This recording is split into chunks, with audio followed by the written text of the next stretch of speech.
What's up guys, my name is Liam, and in today's video we're going to be taking a look at the brand new SteelSeries Apex Pro Gen 3 TKL, the white edition, and then also I got the Apex Pro Mini Gen 3. I've already reviewed the Apex Pro full-size version on my channel, but I did want to highlight these smaller versions for you, let you know the different options that they do have available out there. So in this video I'll be letting you know how my experience has been with them so far, comparing them to some of the competition out there, and hopefully I'll be able to help you decide whether or not any one of these could possibly be the perfect gaming keyboard for you. So let's check it out.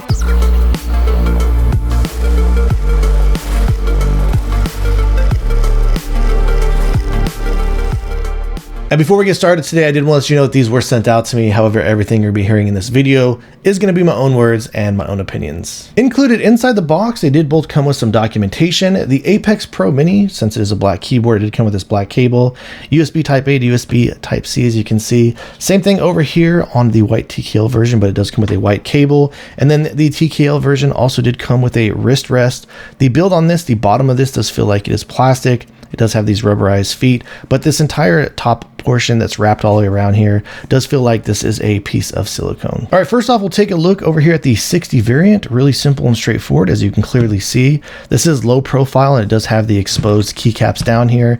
Coming up here at the top, they do have the USB-C connectivity over here on the left-hand side. And then back over here on the rear, they do have these rubberized feet up in each one of the corners, and it does have 2 additional flip-out feet for different angle settings, and the bottom of these are rubberized to give you some additional grip.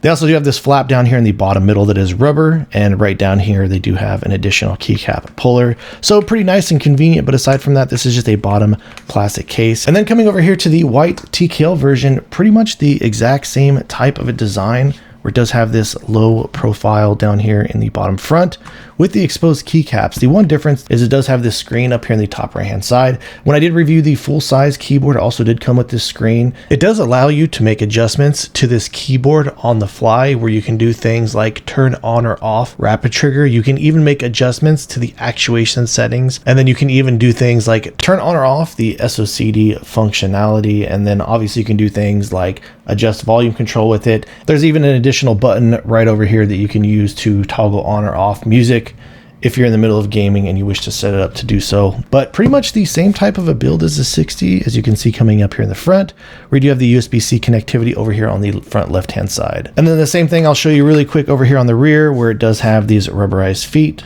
Does have them in the middle here. This also does have these flip out feet with 2 different adjustable settings. Sorry about that hair on there. These also are rubberized down here on the bottom to give you additional grip. And the same thing, it does have this rubberized flap down here where they do store the keycap remover. And again, this is sitting in a plastic tray down here at the bottom, but I really do like the minimalistic design that they've gone for here with these keyboards. So when it comes to the weight, we will drop the 60 on my scale first.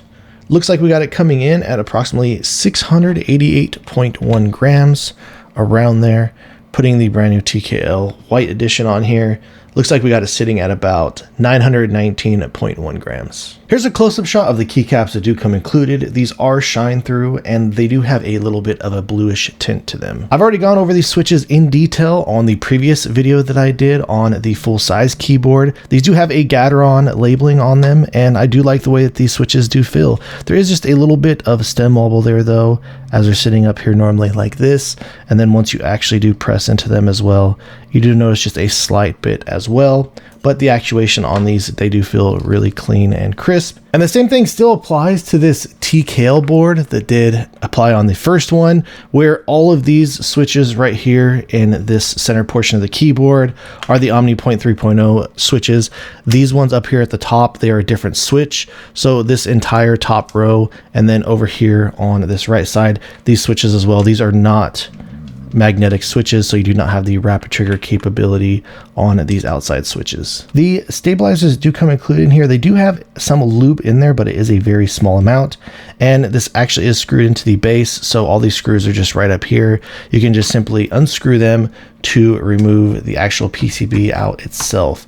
Once you do take this apart, this top piece right up here does feel like it is aluminum, I believe, for the switch plate. And then once you lift this up, there's a piece of foam right down here in between that and the PCB, and then also another small piece of foam back here on the bottom. But then down here at the bottom, it does have a pretty thick piece of silicone for the gasket down here in the rear. And then once you do remove that, here's basically a look of what that's like. And I do believe, I'm not sure if these are weights down here to give it some additional stability on your desk, but that's what the bottom piece looks like. All right, so now we'll go ahead and we will drop a sound test for both of them.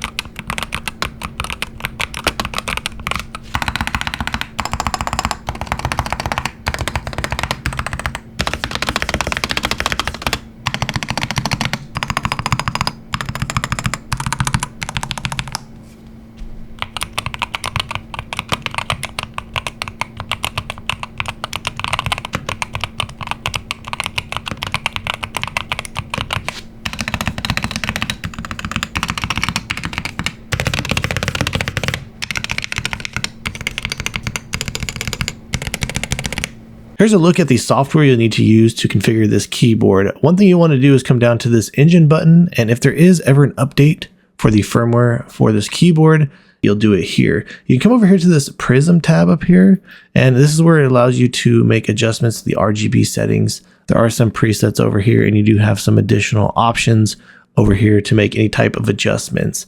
Next up, we can come over here to this Quick Set tab, and you'll hit the edit icon down here to make the types of adjustments that you want to make to this keyboard for these settings. So starting out, you can start over here on the key bindings. This is where it allows you to come in and make any type of adjustments to the actual keys themselves.